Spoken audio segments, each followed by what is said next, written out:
विद्यार्थियों नमस्कार।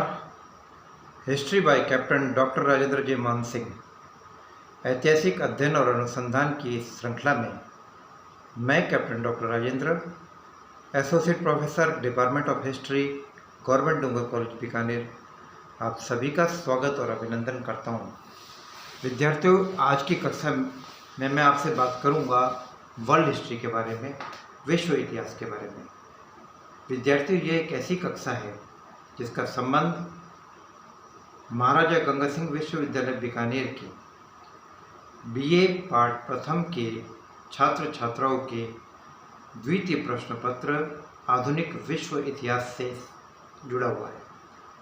विद्यार्थियों, इससे पहले कि मैं आपसे विश्व इतिहास के बारे में बात करूं, मैं आज की कक्षा में, जो कि आपकी ये पहली कक्षा है, और इस कक्षा के अंतर्गत मैं आपसे डिस्कस करूंगा उन तमाम विषयों के बारे में, उन तमाम बिंदुओं के बारे में जिन्हें हम इस प्रश्न पत्र के अंदर अलग अलग कैटेगरी में बांटकर समझेंगे।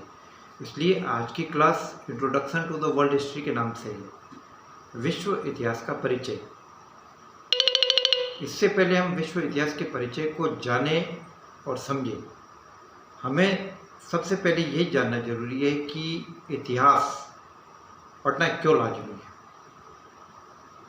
इसमें कोई भी संदेह नहीं कि विद्यार्थियों, इतिहास पढ़ने से कल कारखानों में प्रोडक्शन नहीं होता है या खेतों में अनाज नहीं होता है, लेकिन इतिहास हमारे लिए मार्गदर्शक के रूप में काम करता है।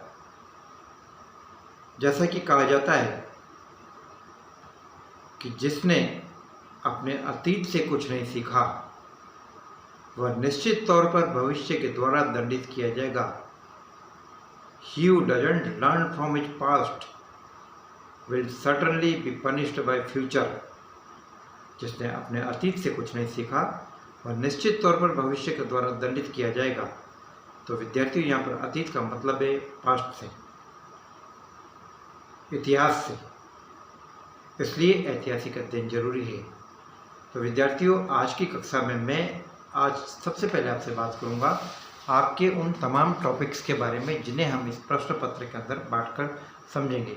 विद्यार्थियों, इसके अंतर्गत हम शुरू करने वाले हैं 1450 के बाद से लेकर लगभग 1950 तक, यानी 500 साल तक विश्व इतिहास में जो जो महत्वपूर्ण घटनाएं घटी, जिन घटनाओं ने अपनी दूरगामी छाप छोड़ी, उन तमाम घटनाओं के बारे में हम काफ़ी गहराई से समझेंगे।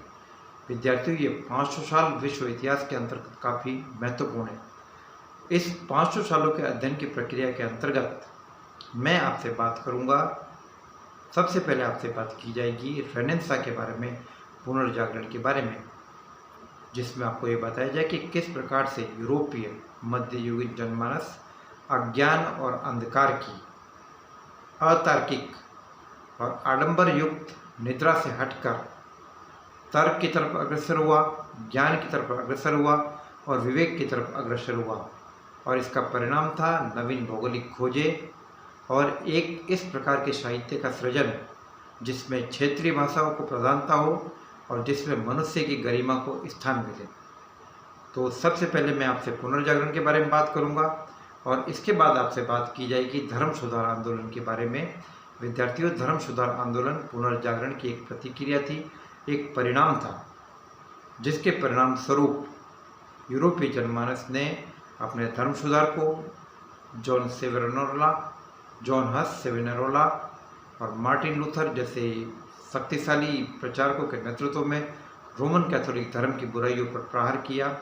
और परिणाम था विविध प्रकार की प्रतिक्रियावादी धार्मिक विचारधाराओं का उदय, जिसमें सबसे महत्वपूर्ण विचारधारा लूथर की प्रोटेस्टेंटवाद थी। तो धर्म सुधार आंदोलन की विद्यार्थियों आपसे बात की जाएगी और इसके बाद आपसे इसी श्रृंखला के अंतर्गत प्रति धर्म सुधार के बारे में बात की जाएगी कि जब बड़े पैमाने पर लोगों का पलायन रोमन कैथोलिक धर्म से हटकर प्रोटेस्टेंट धर्म और अन्य विचारधाराओं की तरफ होने लगा, तो रोमन कैथोलिक धर्म को भी अपनी बुराइयों को दूर करने के लिए मजबूर होना पड़ा। और इसका बीड़ा उठाया स्पेन के सैनिक इग्नेशियम लायला ने अपने जेसुइट संगठन के द्वारा और रोमन कैथोलिक धर्म को पुनः मजबूती प्रदान की। विद्यार्थियों, इस बिंदु को मैं आपको समझाऊंगा प्रति धर्म सुधार आंदोलन के अंतर्गत। इसके साथ ही साथ हम इस विश्व इतिहास के अध्ययन की श्रृंखला में देखेंगे राष्ट्रीय राज्यों के उदय की प्रक्रिया के बारे में, और साथ ही साथ आपको ये भी बताया जाएगा कि किस प्रकार से एक प्रोटेस्टेंट राष्ट्र इंग्लैंड विविध कैथोलिक राष्ट्रों स्पेन, फ्रांस और पुर्तगाल से प्रतिस्पर्धा करते हुए किस प्रकार से दुनिया की सबसे बड़ी नौसैनिक ताकत और सबसे बड़ी औपनिवेशिक ताकत बनी। इसी प्रक्रिया के अंतर्गत हम बात करेंगे वाणिज्यवाद और औद्योगिक क्रांति के बारे में, अर्थात उत्पादन के तरीकों में इस प्रकार का परिवर्तन जिससे कि प्रति इकाई उत्पादन लागत कम से कम हो और बड़े पैमाने पर उत्पादन हो। साथ ही साथ बात होगी 1776 की अमेरिकी क्रांति के बारे में, जिसने कि दुनिया को मानव अधिकारों से अवगत कराया, संघीय न्यायालय की अवधारणा से परिचित कराया और मानव अधिकारों के विकास की दृष्टि में एक महत्वपूर्ण काम किया। इसके बाद 1789 की महान फ्रांसीसी क्रांति के बारे में आपको जानकारी दी जाएगी, जिसके द्वारा सामंतों के विशेषाधिकार का अंत हुआ और विश्व इतिहास में पहली बार स्वतंत्रता, समानता और बंधुत्व का नारा बुलंद हुआ। और साथ ही साथ ये भी बताया जाएगा कि किस प्रकार से इस क्रांति का अंत एक राजतंत्र की स्थापना के द्वारा हुआ। यद्यपि क्रांति राजतंत्र का अंत करने के लिए हुई थी, फ्रांस के बोर्बोन राजवंश की सत्ता को खत्म किया गया, लेकिन इसके बाद भी हम ये देखते हैं कि किस प्रकार से नेपोलियन बोनापार्ट ने तख्ता पलट किया और क्रांति के आदर्शों को समाप्त किया। इसी चैप्टर के अंतर्गत विद्यार्थियों में आपसे बात करूंगा। आगे बढ़ते हुए हम बात करेंगे कि किस प्रकार से इटली और जर्मनी एक ताकत के रूप में गठित हुए, एक एकीकरण की प्रक्रिया को उन्होंने अंजाम दिया। प्रस्सा के नेतृत्व में जर्मनी की एकीकरण की प्रक्रिया पूरी हुई और सार्डिनिया के नेतृत्व में इटली की एकीकरण की प्रक्रिया पूरी हुई। जर्मनी के एकीकरण के दौरान बिस्मार्क की क्या भूमिका थी और इटालियन एकीकरण में कैवूर, गैरिबाल्डी और मैजिनी की महत्वपूर्ण भूमिकाओं के बारे में आपसे चर्चा की जाएगी। साथ ही साथ उन कारणों के बारे में चर्चा की जाएगी जिसके चलते हुए दुनिया प्रथम विश्व युद्ध के कगार पर पहुंची। तो प्रथम विश्व युद्ध के कारण, परिणाम और घटनाओं का विश्लेषण होगा। द्वितीय विश्व युद्ध के कारण, परिणाम और घटनाओं का विश्लेषण और राष्ट्रसंघ और संयुक्त राष्ट्र संघ के निर्माण की प्रक्रिया से आपको अवगत कराया जाएगा। साथ ही साथ ये भी बताया जाएगा कि किस प्रकार से चीन, जापान और तुर्की एक आधुनिक राष्ट्र के रूप में उदित हुए। प्रथम विश्व युद्ध के दौरान ही रूस में 1917 में बोल्शेविक क्रांति हुई।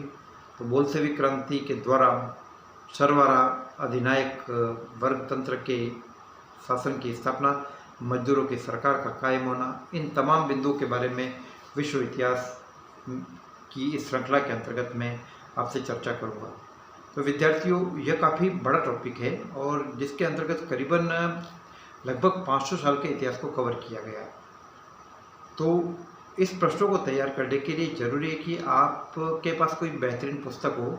तो सबसे पहले मैं आपको सजेस्ट करूंगा कि आप जैन माथुर विश्व का इतिहास, प्रोफेसर डॉक्टर हुकुमचंद जैन द्वारा लिखित विश्व इतिहास, आधुनिक विश्व इतिहास, आप इस पुस्तक का अध्ययन कीजिए और इस पुस्तक की मदद से आप अपने नोट्स बनाइए। तो हम इसी चीज़ों को आगे अलग अलग टुकड़ों में बांटकर समझाएंगे। तो इस प्रक्रिया के अंतर्गत सबसे पहले मैं आपसे बात करूंगा पुनर्जागरण के बारे में। विद्यार्थियों, सबसे पहले हमारे लिए जानना जरूरी रहता है कि पुनर्जागरण क्या है।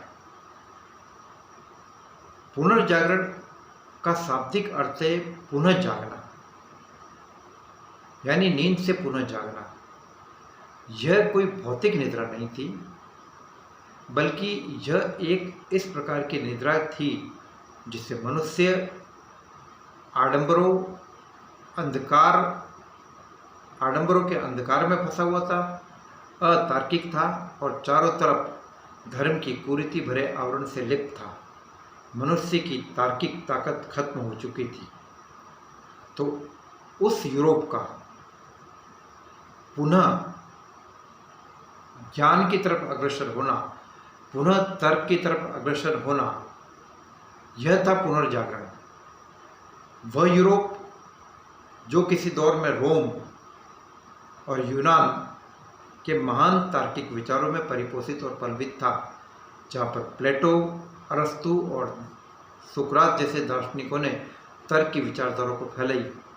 वह रोमन सभ्यता जो अपने दौर की बहुत ही महत्वपूर्ण सभ्यता मानी जाती थी, इन महान सभ्यताओं के पतन के बाद लंबे समय तक यूरोप अंधकार के दौर के अंदर रहा। लगभग मोटे तौर पर हम ये कह सकते हैं कि 500 से लेकर 1500 ईस्वी तक का समय यूरोप के दौर में अंधकार का समय था। तो 1500 ईस्वी के बाद, या बेसिकली हम देख सकते हैं कि 1300 ईस्वी के आसपास तार्किक विचारधारा के उदय की प्रक्रिया प्रारंभ हो चुकी थी, और इसी तार्किक विचारधारा के उदय की प्रक्रिया को पुनर्जागरण कहा जाता है। पुनर्जागरण शब्द इंगित करता है मनुष्य के उन स्वतंत्रता प्रिय साहसिक विचारों को जो तर्क में यकीन करते थे। पुनर्जागरण शब्द व्यक्त करता है मनुष्य की उस मुक्त विचारधाराओं को जो धार्मिक आडंबरों के आवरण से मुक्त हो गई। हमारे उपनिषदों में जहाँ लिखा है कि अस्तो माय सद्गमय, कि हे ईश्वर हमें असत्य से सत्य की तरफ ले चलो। तमसो माय ज्योतिर्गमय, हे ईश्वर हमें अंधकार से प्रकाश की तरफ ले चलो। मृत्युर्मा अमृतम गमय, कि हमें मृत्यु से अमरता की तरफ ले चलो। तो विद्यार्थियों, यूरोप का पुनर्जागरण एक इसी प्रकार का पुनर्जागरण था जिसमें मनुष्य असत्य से सत्य की तरफ अग्रसर हुआ, जिसमें मनुष्य अंधकार से प्रकाश की तरफ अग्रसर हुआ। मनुष्य ने हर बात को तर्क की कसौटी पर परख कर देखा। मनुष्य ने इस बात को महसूस किया कि दुनिया में केवल धर्म ही सब कुछ नहीं है, बल्कि मनुष्य भी महत्वपूर्ण है। मनुष्य इस धरती पर ईश्वर की सबसे बेहतरीन संरचना है। इसलिए कलाकृतियों का, चित्रों का, संगीत का, ज्ञान का, साहित्य का प्रयोग मनुष्य के मनोरंजन के लिए भी होना चाहिए, और इसी का परिणाम था मानववादी विचारधारा का उदय।